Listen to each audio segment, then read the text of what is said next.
नमस्कार, मेरा नाम अनिल डॉलर है और फ्लिपकार्ट ट्यूटोरियल सीरीज़ के सेकेंड वीडियो में आपका स्वागत है। इस वीडियो के अंदर मैं आपको कंपोनेंट्स के बारे में जानकारी दूंगा। इससे पहले वाले वीडियो के अंदर मैंने रिएक्ट के बेसिक इंट्रोडक्शन आपको दिए थे। आपको पता होना चाहिए कि रिएक्ट के थ्रू जो है हम सिंगल पेज एप्लीकेशन बनाते हैं और सिंगल पेज एप्लीकेशन बनाने के लिए जो हमारी फर्स्ट फाइल जो ब्राउज़र में सर्व होती है वो index.html होती है, जो कि हमारे पब्लिक फोल्डर के अंदर मिलेगी। HTML फाइल के साथ साथ हमारी main starting entry file index.js होती है, जो कि src फोल्डर में होती है। मैंने ऑलरेडी कुछ ब्लैंक प्रोजेक्ट्स क्रिएट कर रखे हैं ताकि वीडियो बनाते समय मैं प्रोजेक्ट्स क्रिएट ना करूं। प्रोजेक्ट्स क्रिएट करने के लिए मैंने आपको कमांड बता रखी है npx। यहाँ पर आपको कमांड रन करनी है npx क्रिएट रिएक्ट ऐप, उसके बाद प्रोजेक्ट का नाम। प्रोजेक्ट का नाम है, मान लीजिए मेरे प्रोजेक्ट का नाम है react1। इस कमांड को टर्मिनल पर जब आप रन करेंगे आपका प्रोजेक्ट क्रिएट हो जाएगा। ऑलरेडी मैंने 3-4 प्रोजेक्ट्स क्रिएट कर रखे हैं ताकि हम टाइम को सेव कर सकें। मैं सबसे पहले my react folder, my first react वाला जो मेरा प्रोजेक्ट है इसके अंदर जाऊंगा। यहाँ राइट क्लिक करके आपको गिट बैश हियर स्टार्ट करना है। उसके बाद आपको कोड डॉट करके आपको अपना विजुअल कोड स्टार्ट करना है। सबसे पहले ये ब्लैंक प्रोजेक्ट आपका आया, तो इस रिएक्ट प्रोजेक्ट को आपको रन करके देखना होगा। उसके लिए आप कमांड और टिल्ट प्रेस करें तो टर्मिनल स्टार्ट हो जाएगा। आप यहाँ से जाके न्यू टर्मिनल पे क्लिक करके भी ये टर्मिनल स्टार्ट कर सकते हैं। सबसे पहला काम ये है कि आपको रिएक्ट प्रोजेक्ट स्टार्ट करना है, तो वो npm स्टार्ट कमांड से आप रन कर सकते हैं। यदि npm स्टार्ट कमांड करने के बाद, इंटर करने के बाद अगर प्रोजेक्ट नहीं चल रहा है, इसका मतलब आपका रिएक्ट प्रोजेक्ट सक्सेसफुली इंस्टॉल नहीं हुआ है। जैसे ही मैंने क्रिएट npm स्टार्ट किया और लोकल होस्ट कॉलन 3000 पे हमारा प्रोजेक्ट रन हो गया है, इसका मतलब ये है कि सक्सेसफुली हमारा जो रिएक्ट एप्लीकेशन लॉन्च हो चुका है। अगर आपको ये पेज दिखाई दे रहा है, इसका मतलब आपका जो रिएक्ट एप्लीकेशन सक्सेसफुली आपके मशीन में इंस्टॉल्ड हुआ है और डेवलपमेंट सर्वर जो है सक्सेसफुली स्टार्ट हो गया है पोर्ट 3000 पर। ठीक है, अब हमें देखना है कि फंक्शनल जो कंपोनेंट्स होते हैं वो कंपोनेंट्स होते क्या हैं। कंपोनेंट्स जो हैं independent reusable bits of code हैं। तो सिंपल सी भाषा में हम ये देखें कि कंपोनेंट्स ऐसा कोड है बेसिकली जिसे हम यूज कर सकते हैं। और हमें अच्छी तरीके से पता है कि जावास्क्रिप्ट में फंक्शंस और क्लासेस ही दो ऐसे एलिमेंट्स हैं जिसे हम एक बार डिफाइन करते हैं और बार बार यूज कर सकते हैं। तो इनफैक्ट कंपोनेंट्स भी जो बनाए जाते हैं वो फंक्शंस और क्लासेस की मदद से बनाए जाते हैं। कंपोनेंट बनाते हैं तो उसका काम क्या होता है? कंपोनेंट का एक ही काम होता है HTML को रिटर्न करना। चाहे आप फंक्शन के द्वारा अगर आप एक कंपोनेंट बना रहे हो तो उस फंक्शन के अंदर भी कहीं ना कहीं आपको क्या मिलेगा, HTML रिटर्न मिलेगा। या आप क्लास के थ्रू कोई कंपोनेंट बनाएंगे तो उसके अंदर भी कहीं ना कहीं आपको HTML रिटर्न मिलेगा। वो हम आगे देखेंगे कि वो कैसे रिटर्न करना है। तीसरा पॉइंट हमें ये ध्यान रखना है कि एक कंपोनेंट दूसरे कंपोनेंट को कंटेन कर सकता है। इसका मतलब ये हो गया कि एक कंपोनेंट पेरेंट हो सकता है और दूसरा कंपोनेंट उसका चाइल्ड कंपोनेंट हो सकता है। जैसे हम HTML की परिभाषा में हम बात करते हैं कि एक पेरेंट एलिमेंट होता है और दूसरा उसका चाइल्ड एलिमेंट हो सकता है, तो कंपोनेंट्स भी पेरेंट और चाइल्ड हो सकते हैं। रिएक्ट के अंदर दो प्रकार के कंपोनेंट होते हैं, पहला फंक्शनल कंपोनेंट और दूसरा क्लास कंपोनेंट। फंक्शनल कंपोनेंट बनाने के लिए हम फंक्शंस का इस्तेमाल करते हैं, क्लास कंपोनेंट बनाने के लिए क्लास का इस्तेमाल करते हैं। तो चलिए सबसे पहले हम एक फंक्शनल कंपोनेंट बना के देखते हैं कैसे बनाया जाता है। आप सबसे पहले अपने प्रोजेक्ट फोल्डर में जाइएगा, src फोल्डर मिलेगा और src फोल्डर में ये जितनी भी फाइल्स आपको दिख रही हैं ये सोर्स फाइल्स हैं। रिएक्ट को समझने के लिए सबसे बेसिक फंडा है कि सब कुछ क्लियर कर दो और ब्लैंक से समझो आप। तो हम क्या करेंगे, एसआरसी फोल्डर में ये जितनी भी फाइल्स हैं ये क्या काम करती है हमें नहीं पता, मगर हमें ये पता है कि प्रोजेक्ट को हमें स्टार्ट से समझना है कि रिएक्ट एक्चुअल में काम कैसे करता है। उसके लिए आप एसआरसी फोल्डर में जाके ये सारी फाइल्स आपको डिलीट करनी है। सो मैं गया एसआरसी फोल्डर के अंदर और ये सारी फाइल्स को मैं यहाँ पर डिलीट कर देता हूँ। अब हम पॉइंट्स को वापस से स्क्रॉल अप करेंगे और इन 2 पॉइंट्स पे हम ध्यान देंगे। तो हमने यहाँ पर लिख रखा है कि स्टार्टिंग जो हमारी HTML फाइल ब्राउज़र में सर्व होती है वो index.html होती है, ये सबसे इम्पॉर्टेंट फाइल है। और दूसरी इम्पॉर्टेंट फाइल हमारी लॉजिक फाइल है। सारी फाइल्स मैंने डिलीट करने के बाद मैं अपने रिएक्ट प्रोजेक्ट को वापस से स्टार्ट करूँगा। आप Ctrl+C करिए और वापस से आपने npm स्टार्ट किया और इंटर किया। अब आपको ये ध्यान रखना है कि आपके पास एसआरसी फोल्डर ब्लैंक है, कुछ भी नहीं है। और कुछ भी नहीं है का मतलब ये है कि जो कंपलसरी फाइल चाहिए जिसका नाम है index.php index.js, ये फाइल भी मिसिंग है वहां पर। तो आपका नोड आपका जो रिएक्ट एप्लीकेशन जो है वो स्टार्ट नहीं हो सकता, क्योंकि उसको कंपलसरी एक फाइल तो चाहिए ही चाहिए एसआरसी फोल्डर में, और उस फाइल का नाम है index.js। क्योंकि यहाँ पर हमने एक पॉइंट लिख रखा है स्टार्टिंग लॉजिक फाइल। सो एसआरसी फोल्डर में index.js नाम से फाइल होनी चाहिए। तो हम गए एसआरसी फोल्डर के अंदर और इस बटन पे आप क्लिक करिएगा क्रिएट न्यू फाइल, और इस फाइल का नाम कंपलसरी हमें क्या देना है, index.js। ये फाइल अभी आप ध्यान दीजिएगा कि ये फाइल पूरी ब्लैंक है, कुछ भी नहीं है। बट अब इसके बाद मैं अपना रिएक्ट एप्लीकेशन स्टार्ट करता हूँ। मैंने npm स्टार्ट किया और 1-2 सेकंड रुकेंगे तो हमारा रिएक्ट का डेवलपमेंट सर्वर चालू हो जाएगा, जो कि पोर्ट 3000 पे होगा। आप यहाँ पर देखिएगा कि हमारा जो एप्लीकेशन वो चालू हो गया है, हमारा रिएक्ट एप्लीकेशन चालू हो गया है पोर्ट 3000 पर। मगर यहाँ पर अगर आप इंस्पेक्ट एलिमेंट में आप जाके देखिए, आपका बेसिक HTML तो सर्व हो गया है, मगर उसके बाद कोई लॉजिक्स नहीं है बेसिकली। तो अब हमें यहाँ पर जो है कुछ कोड लिखना है जिससे कि हम अपने एलिमेंट्स को डायनेमिकली इंजेक्ट करवा सकें। सो जो HTML फाइल सर्व हो रही है, जो भी अभी आपको आउटपुट दिख रहा है, जैसे कि ये रिएक्ट ऐप, ये मेरे HTML का टाइटल है, तो ये कौन सी फाइल से आ रहा है, हमारे पास एक index.html फाइल है जो कि पब्लिक फोल्डर में है, इससे आ रहा है। अगर आप index.html फाइल में जाके आप देखेंगे तो कहीं ना कहीं टाइटल टैग के अंदर आपको रिएक्ट ऐप लिखा हुआ आ जाएगा। आप इसको लिख सकते हैं, यहाँ पर मैं चेंज कर सकता हूँ माय रिएक्ट ऐप। ये देखिए माय रिएक्ट ऐप। जैसे ही मैंने चेंज करके मैंने सेव किया, ऑटोमेटिकली यहाँ रिफ्रेश हो जाता है। इसे हॉट रीलोडिंग कहते हैं। मतलब आप अपने सोर्स कोड में चेंजेस करो और इमीडिएटली ब्राउजर रिफ्रेश हो जाएगा, ये हॉट रीलोडिंग कहलाता है। सो रिएक्ट हॉट रीलोडिंग सपोर्ट करता है। अब इन केस कभी रिफ्रेश नहीं होता है तो आप जाके मैनुअली रिफ्रेश कर सकते हैं। उसके बाद आपको ये ध्यान रखना है, चूंकि रिएक्ट एक सिंगल पेज एप्लीकेशन है, तो एक ही पूरे इंटायर प्रोजेक्ट में एक ही फाइल सर्व होती है, वो कि index.html है, और उस फाइल के अंदर कंटेंट डायनेमिकली लोड होते हैं, इंजेक्ट होते हैं। तो इस HTML फाइल के अंदर वो कौन सा टैग है जिसके अंदर कंटेंट इंजेक्ट होते हैं, वो कंटेंट आप वो जो टैग है वो आपको बॉडी के अंदर एक div टैग मिलेगा जिसको ID रूट दिया हुआ है डिफॉल्ट, है ना। आप इसको चेंज भी कर सकते हो। तो जितने भी कंटेंट है वो यहाँ पर डायनेमिकली इंजेक्ट होंगे।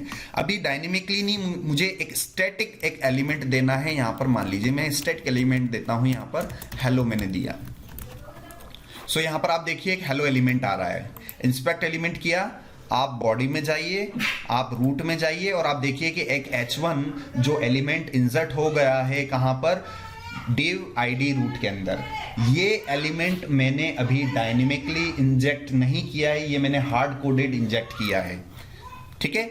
तो अब ये डायनेमिकली जो कोड मैंने इंजेक्ट किया है इसको मैं यहां से रिमूव करूंगा, और यही टास्क मैं डायनेमिकली रिएक्ट को कहूंगा कि आपको एक h1 एलिमेंट इस रूट के अंदर इंजेक्ट करना है, ठीक है। आप यहां पर देखिए वापस से वो एलिमेंट चला गया। यही h1 एलिमेंट और जिसके अंदर कंटेंट लिखा हुआ है हेलो, यही टास्क मुझे अब डायनेमिकली करना है।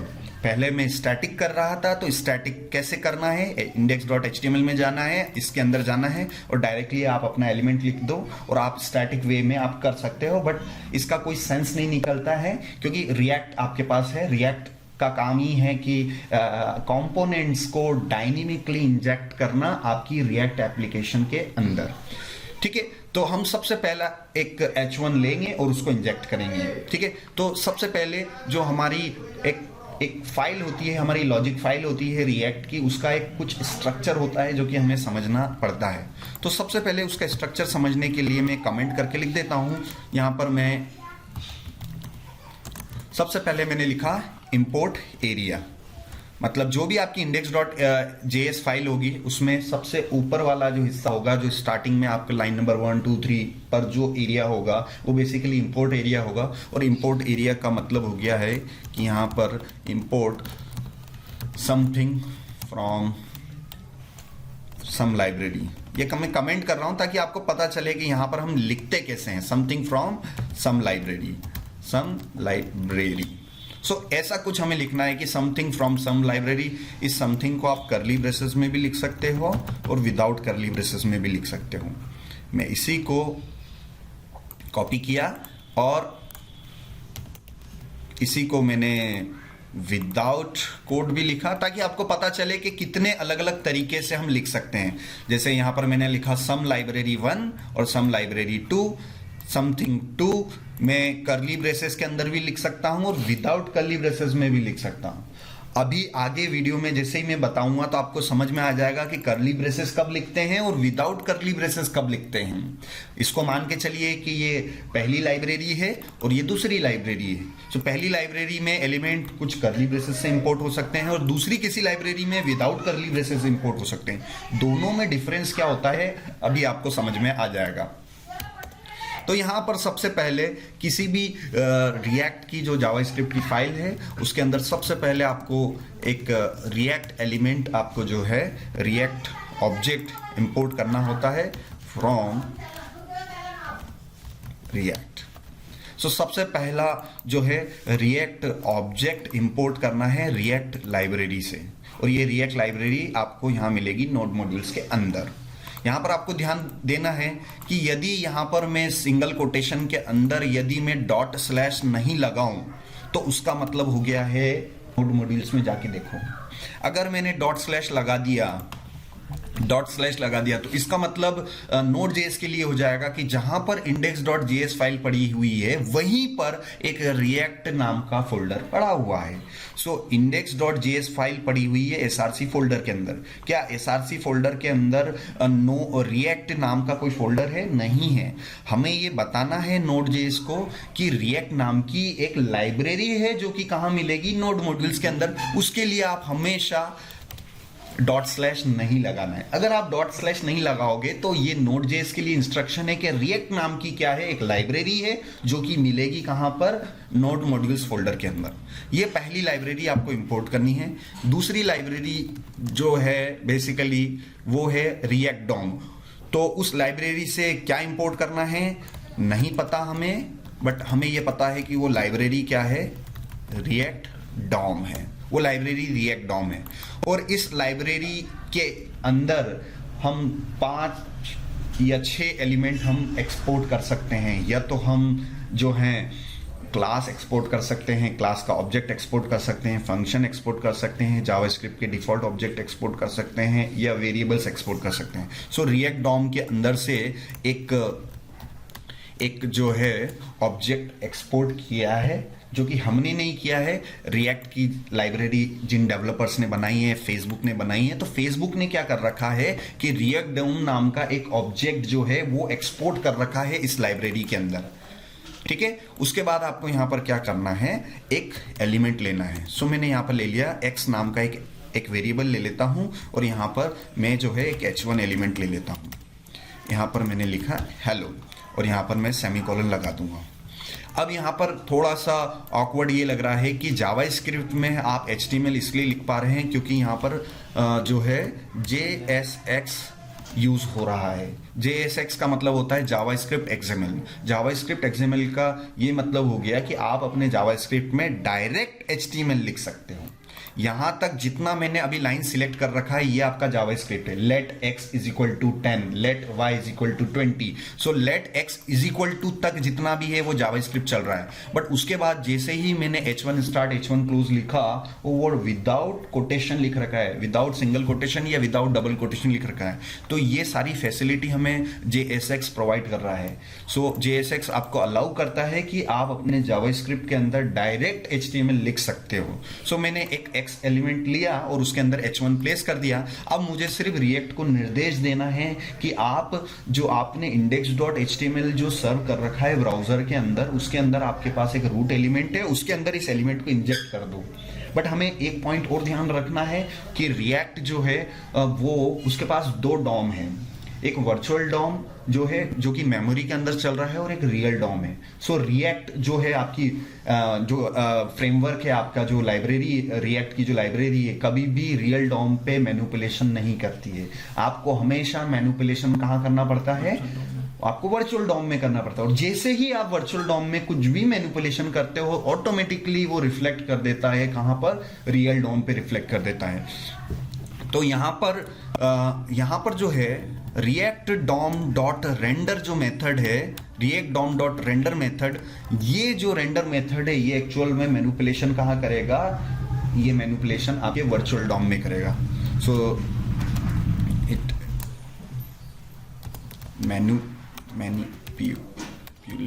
Manipulation in virtual DOM. So React DOM dot render, React DOM का मतलब हो गया रिएक्ट का डॉम, हमारे ब्राउजर का डॉम नहीं, क्योंकि ब्राउजर का डॉम जो है ये रहा, और ब्राउजर का डॉम मतलब रियल डॉम है ना, ये हमारा रियल डॉम है। अल्टीमेटली चीजें यहां प्लेस होगी, मगर हमें सबसे पहले कहां प्लेस करना पड़ेगा? वर्चुअल डॉम में। सो हमारा जो वर्चुअल डॉम है वो उसको हम कहते हैं react Dom. So React Dom क्या है? एक ऑब्जेक्ट है और उसकी एक मेथड है, और इस मेथड के अंदर दो पैरामीटर आते हैं, किसको प्लेस करना है और कहां पर प्लेस करना है। इसको मैं कमेंट करके वापस से लिख देता हूं यहां पर, what element where to place. इसको मैंने एक फॉर्मूला के तौर पे मैंने लिख दिया है कि React DOM dot render method में दो पैरामीटर है, what element, where to place, कौन सा एलिमेंट कहां प्लेस करना है। सो यहां पर मैंने लिखा React DOM dot render, React DOM dot render, और मैंने इसको बोल दिया कि भाई एक्स को प्लेस करना है कहां पर? वो आपको प्लेस करना है document dot gate element by ID, document dot gate element by ID, और यहां पर जो है मैंने जो है एलिमेंट दिया हुआ है रूट। ये मैंने सेव किया। अब आप देखिएगा वो कंपाइल भी हो गया है, और यहां पर आप जाके देखिएगा, थोड़ा सा कभी अगर दिक्कत आ जाए तो आप उसको रिफ्रेश कर लीजिएगा, तो ये हेलो एलिमेंट आ गया। अब देखिए कि आईडी, मेरा जो div आईडी रूट है उसके अंदर h1 आ गया है। अब ये एलिमेंट मैंने डायनेमिकली इंजेक्ट कर रखा है। डायनेमिकली इसलिए क्योंकि आप कह सकते हो अगर स्टैटिक होता, हार्ड कोडेड होता, तो आप index.html में जाके आप डायरेक्ट देख सकते हैं, यहाँ पर कुछ भी नहीं है। मगर जब मेरा रियल डॉम आता है, जब ये वेबसाइट लोड होती है, तब हमारा हेलो एलिमेंट जो है आपका जो